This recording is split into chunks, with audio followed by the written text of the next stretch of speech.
Welcome to Human Potential at Work, the show where we explore social impact, inclusion, and empowerment of everyone, including persons with disabilities. Your host is Debra, CEO of Rue Global Impact and co-founder and chairwoman of Billion Strong, an identity and empowerment organization designed to bring billions of voices of persons with disabilities together. To join the global community and to donate to the cause, visit billion-strong.org. That's billion-strong.org. And now, on to the episode. Hello, everyone. My name is Debra Rue, and I am the CEO of Rue Global Impact. And we work with corporations all over the world, and we focus on disability inclusion, but we're focused on in the really big ways, making sure the metaverse is fully accessible, smart cities are fully accessible and inclusive. But I also love to brag about amazing community. So today I have a wonderful new model on the show, and I think you're going to be as impressed with this young lady as I am.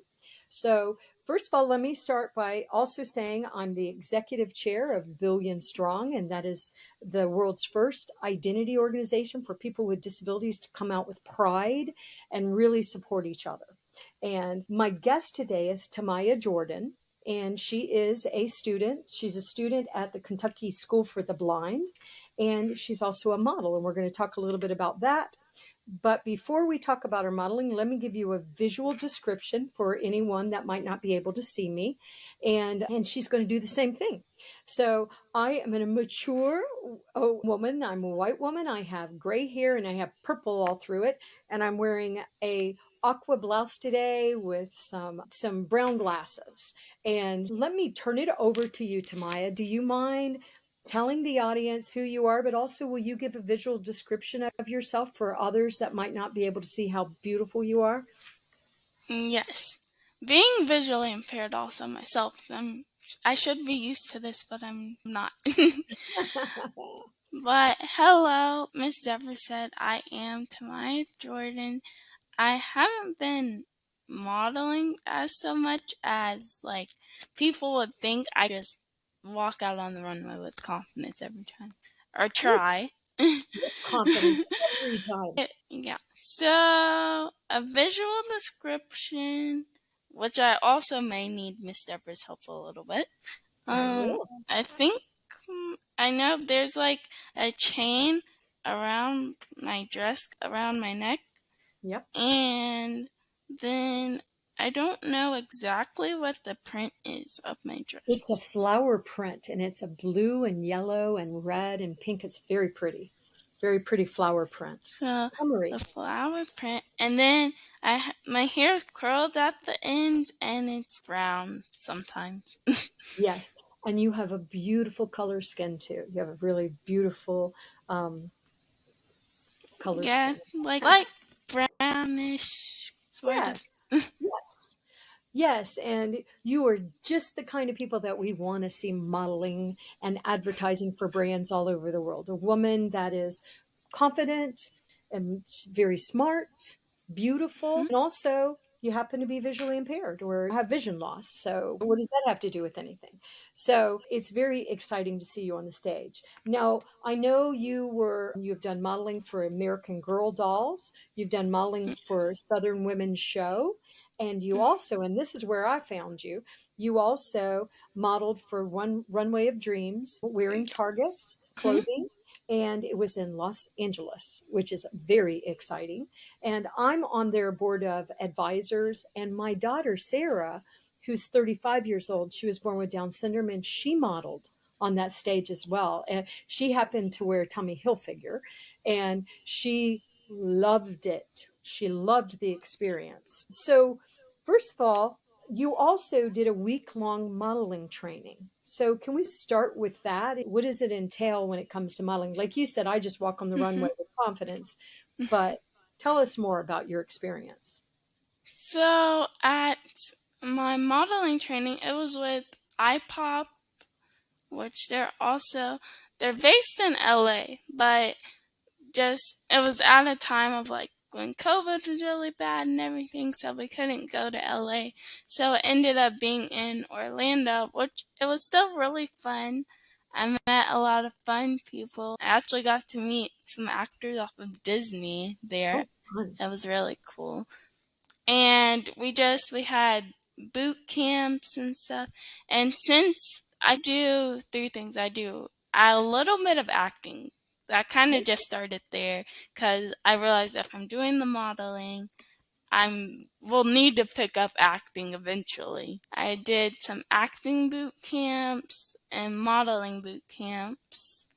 And in those, they just would tell us about things to help with your confidence, with modeling, making sure you don't walk too fast, keep your head up. We worked on poses. And it was a really good environment too. Like my instructors, they were very welcoming and they were just very good with making sure that even though I couldn't necessarily see what they were doing if they were showing poses, to make sure they came to me and showed me what they were doing. Okay, good. So they included you, which is really good to be included. Yes. So are you someone that I know that you identify as with vision loss and you go to the Kentucky School for the Blind, but can you see it all when you're on the runway? I know different people have different types of vision when they're vision impaired or blind. So can you see the runway at all so you can tell where you are on it? Yes, I can so with my vision, I can see basic outlines of things. All right. I can't really see little details close up like how I know with iPop, they had tape to show you where to stop walking. Right. I can't see that tape. No. So I either count my steps out on the runway, which helps me sometimes, or sometimes I just walk until either if I'm using my cane, I feel the edge, Okay. but I've also done that before and almost fell off, so not the best decision, or I just go until I see it with my eyes, because my visual, like, with my visual acuity, I can see the basic outlines when I'm about 10 feet away. Okay. So I walk a little bit closer than what I can see. And it sure seems to me like we could come up with a better way of identifying where we stop or we pose than just tape. It seems like we could be a little bit more innovative there so that more models could join.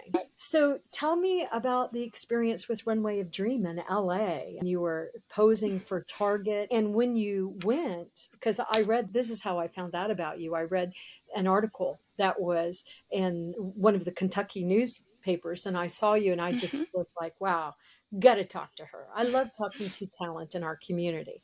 So how was the experience?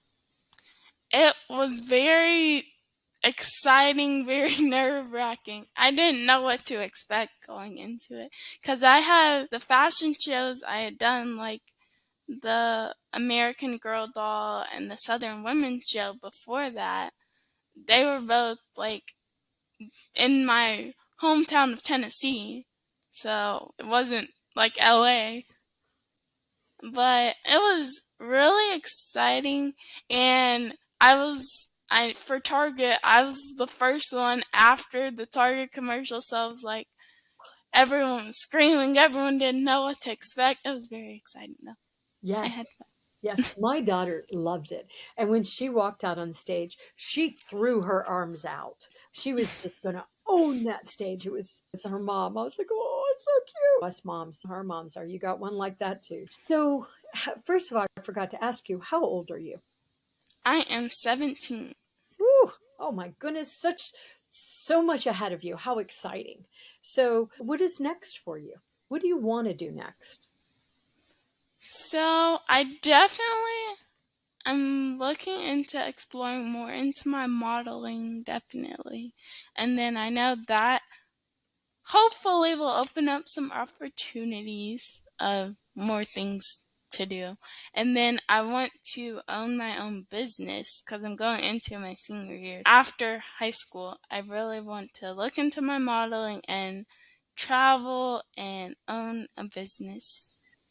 Wow. I love women that want to be entrepreneurs, especially diverse women, Black and brown women. Hey, let me know how to help you, because that's one thing that I believe my generation needs to do. We need to make sure that we're being more supportive of the younger generations. So that I love hearing that you want to be an entrepreneur. When you think about modeling, are there some brands that speak to you more? Modeling, do you want, for example, let me explain my question a little bit better. Do you want to model for clothing? Do you want to model? Are there certain types of modeling you want to do, or for certain brands, or do you just really want to explore all of the opportunities to see what makes? No, I've been doing the clothing. I really love clothes. Like, I love shopping. Typical girl. But, so I really want to do clothes, but I'm interested in also exploring what else I can do, as far as if it's like mainly just shoes that needs models. I'd be interested in that because I grew up with a lot of shoes. My parents always buy me shoes. I love shoes too. I must say, I seem to be buying more shoes as I'm getting older. How do you find that it's different for you though, as a model that is blind? Do you want to do advocacy to help brands understand that even though you have vision loss, that you still can add a lot of value to their brands by modeling for them?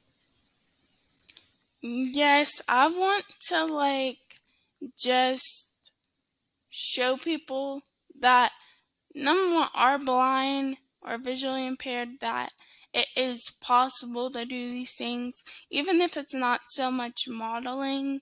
Like, they're just so many visually impaired and blind people that don't feel like they can have their dream career and can do these big things that other people do. And I just want to show people of that diversity that they can do it and that it is possible. So that's why just something even in my article that when they came to my school and wrote it was I said just be confident, because we shouldn't have to doubt ourselves. And then that's why I just want to do everything, and even outside of school, I'm so busy. My friends always say I'm so busy. I don't have time to talk to them, and I'm like, but you can do this too. We don't have to just sit at home. We can get out and we can do all these things like everyone else. Oh, thank you. Thank you for leading the way, because I think that right now identity is so important. And I am talking her and her mom to come and join us at Billion Strong as global advisors, because this is the kind of talent we have to offer as a community. This beautiful, talented woman here that is ready to model, or she wants to act. And I'll make sure also that about some things that are already out there, like respectability is focused on making sure that actors with disabilities are included and models, and then diverse ability in California. They're doing amazing things. And so I'll make sure you're connected with those groups. But there's a lot happening in the arts in our industry. I know that we're about to do a project for teaching people with disabilities to be photojournalists, for example, because really people with disabilities can do anything. It's Yeah, they just, can do anything. We just have to figure out how we need to adapt it. yes, and it's worth it. It's worth it in the time. And I will tell you, to any corporate brands that are out there, I want to see Tamyah on your commercials. I want to see it. I don't want to just see people that don't have disabilities. And it's interesting when I look at you, and I'm going to say something that people must have said to you. You don't look like you're blind. You don't look like you have a vision impairment. And it's interesting because we need to own our lived experiences. But what do you say when people say things like that to you? It's weird because it happens a lot. I don't. Like going to a blind school, me and my friends talk about it all the time. Like, we'll have somebody come up to us and they'll be like, "You don't look blind." When we're like, "What does that look I like?" know. Because we can't see it. And yeah, they'll be like, "You don't look blind." But I mean, it's also, I will say it depends on the type of visually impaired person, just how they take it. But I know for me personally, I don't feel any type of way about it. Like, you just have to educate people, and it's not a bad thing that they say that, because and sometimes what is a visually impaired person supposed to look like? I We know. just Well, how am look I like supposed any to other respond? Right. person. How am I supposed to respond to that? Yeah. And Yeah. also, even saying visually impaired, I have been Mhm. told we don't want to use the word hearing impaired or vision impaired, that we're supposed to use vision loss. But I also think we need to dig into those barriers as well. And the community should be able to decide the language, not us. Yeah, that all depends, really. I recently learned that, actually, because I volunteered at a camp for like kids with visual impairments and that were blind.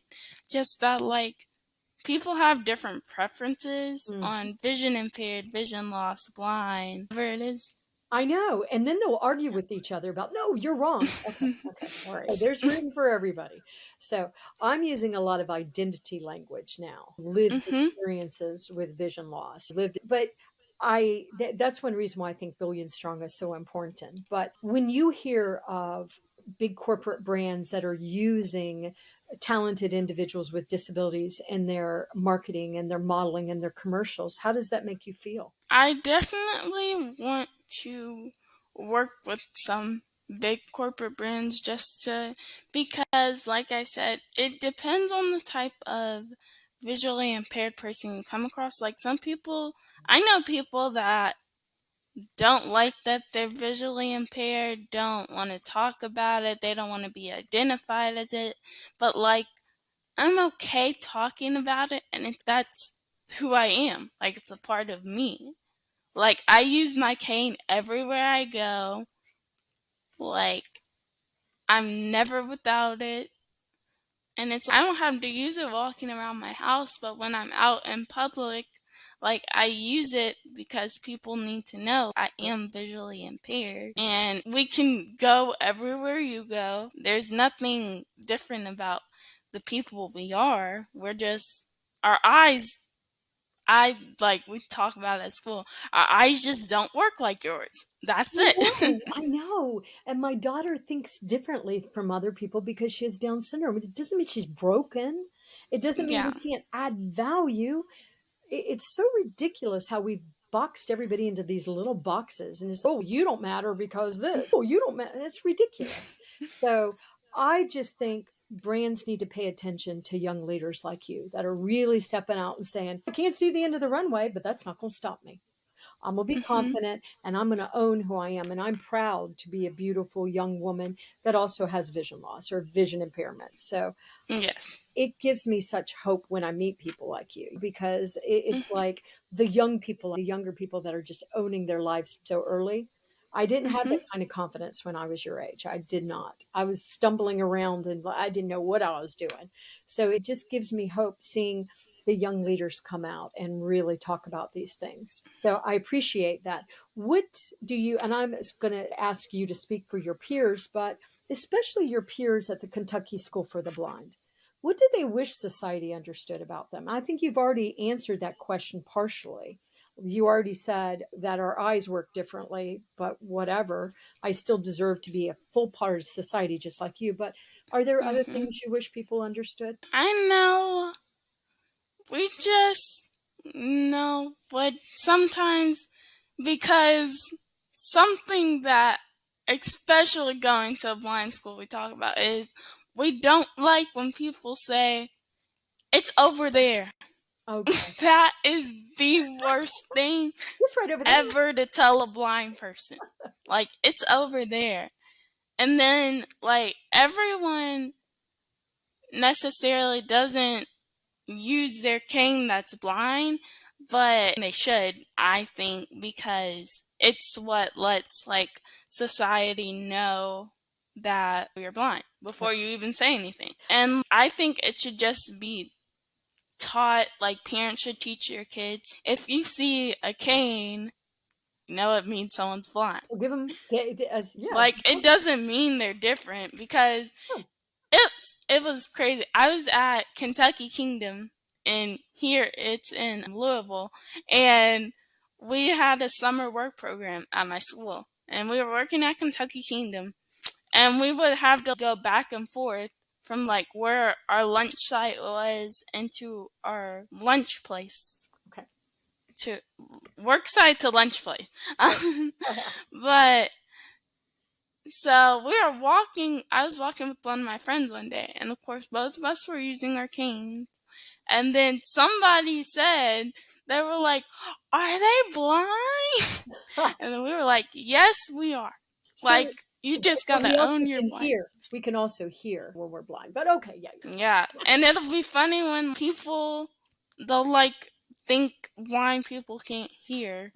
Right. And then They they'll talk think louder. like the people that like it's just so weird because we talk about it all the time. If the deaf school was combined with the blind school, it wouldn't work. I know, it would be funny. And I have some really good friends that are blind and they're smart Alex. And Dr. Caroline Casey, who I loved, created Valuable 500, and Darren Rowan, he's with Lilly Pharmaceutical, and they're both blind. And so I took them to the airport one time, and they said, "Okay, time to get the canes out, and maybe we can limp a little." But they were like totally making fun of people that aren't blind and how they have to make this big, because people keep coming up and going, "Really? You're blind? You don't look blind." Or coming up to them on the street and going, "Do you need help? I'm going to work." "You work? Oh, look at you." Oh my gosh. Yeah, my teacher was talking about that. Like anything a blind person does, it's like anyone's proud of them. It's like, "I'm so proud of you for modeling." Oh, that's a little insulting, society. That's insulting. Hello, Yeah. everyone. That's very insulting because I'm not walked up on the street and somebody asked me where I'm going, because I'd be like, "Why Okay, are you so, asking me that?" But if you're blind, yeah. I guess when you're pregnant and people come up and start putting their hands on your belly. No, don't do that to women in society. Get your hands to yourself. So it's the same type of thing. It's society misunderstanding who we are as individuals. And so I agree with you in that we need to teach society, but also something that I really admire about you is that whenever we were creating Billion Strong, I was saying to Dr. Lamondre Pugh, who's the CEO, I was saying, "We've got to teach society to blah, blah, blah." He's like, "Yeah, I get that. And I agree with that." But he said, we also have to convince ourselves that we're good enough, because a lot of us have believed what society has told us. So you've talked a lot on this show about confidence. So I was just wondering what you think about that. Is that true? Do we have to tell ourselves we're okay no matter what society says about us? Yeah, you just, like I said, when I walk on the runway, like for the first few seconds, like before, when nobody can see me, I get the nerves start coming. But once you are out there and you're in front of people, like you just have to be confident in yourself. Even if you're like scared something's gonna happen, like don't show it. Right. Hate to say it, but you gotta hide it. It's Because if you're scared you can't do it, then society's gonna think, "Oh, this person will never be able to do it." Oh my gosh, I love that point. I love that point. And I was on another show earlier today, and they came up, "What do you do if you're afraid?" You know what? I'm afraid a lot in life, but I look that fear in the face and I just walk through it, because I'm not going to let my fear stop me. I'm a determined woman, right? And so you're a determined woman, and you're afraid, but you just have to walk through it. And I've been speaking all over the world, and I still get nervous before presentations. I still do. It's wow. So yeah, Yeah. you just feel the nerve and you walk through it. Anyway, I know I promised to keep you on about 30 minutes, and I'm almost there, but I want to say a couple of things. Please hire models like her. She's very talented. You see how she wants to be an entrepreneur. If you were a big technology company, you want entrepreneurs in training. I know a great person that you could choose. She's going to join Billion Strong and be part of our younger delegation.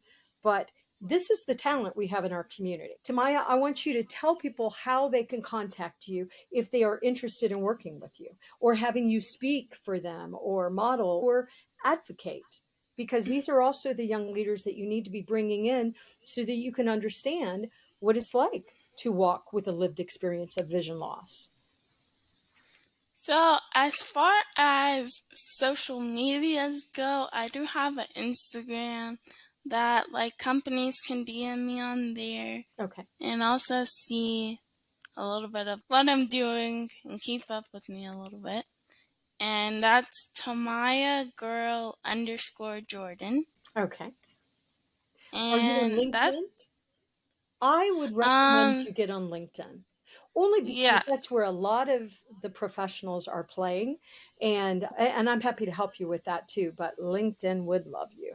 LinkedIn would. So So I'll for sure after this I'll look into creating a LinkedIn. yes, and connect to me, and then because when this goes live, it's going to go live first on LinkedIn. I love LinkedIn. And then it's going to go live on YouTube, Facebook, the other channels. And I love all of the Mhm. social media channels. I just love LinkedIn because LinkedIn is supporting our community. So if you're supporting our community, I'm with you. Twitter is supporting our community. Disability Twitter is a popular tag on Twitter. I expect to be supportive. Of course, Instagram is as well. But Yeah, for sure. I'll look into for branding purposes. Especially that's what kind of my Instagram has been to know how actually I got involved with Gamut was from iPop. I had a video of me walking on the runway at iPop, and that was trending on Instagram. And then yay. that's how Gamut reached out to me through Instagram. But I will definitely look into creating a LinkedIn and a Twitter. Yes, and connecting with me, and then I'll connect with everybody else. But, Yep. and also, if you want to get hold of her, you can also email me or ping me, and I will make sure that you get hold of her as well. Do you have a website yet? You probably don't because you're a Mm, student. yep. Not yet. We'll do that later. We'll do that later. So, Yeah. but I really look forward to watching you just explode in the fashion world as an entrepreneur, as a model, as an actress. So I'm very excited for you. The world, I think it's a good time to be a 17-year-old. It's a good time, even though it's a mess, but it's a good time. So thank you so much for being on the show today. And I'm hoping you'll come back on again and give us an update on where you are. And I look forward to working with you with Billion Strong too. So thank you. Thank you.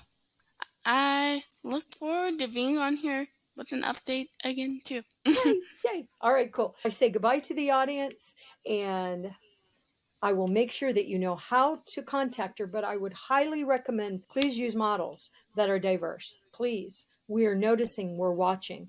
And this model right here has something to say, and she's good for your brand. Anyway, all right. Bye, everyone. You've been listening to Human Potential at Work. To learn more about Rue Global Impact, visit rueglobal.com. And to learn more about Billion Strong, an identity and empowerment organization designed to bring the billions of voices of persons with disabilities together, you can join the global community and donate at billion-strong.org. That's billion-strong.org.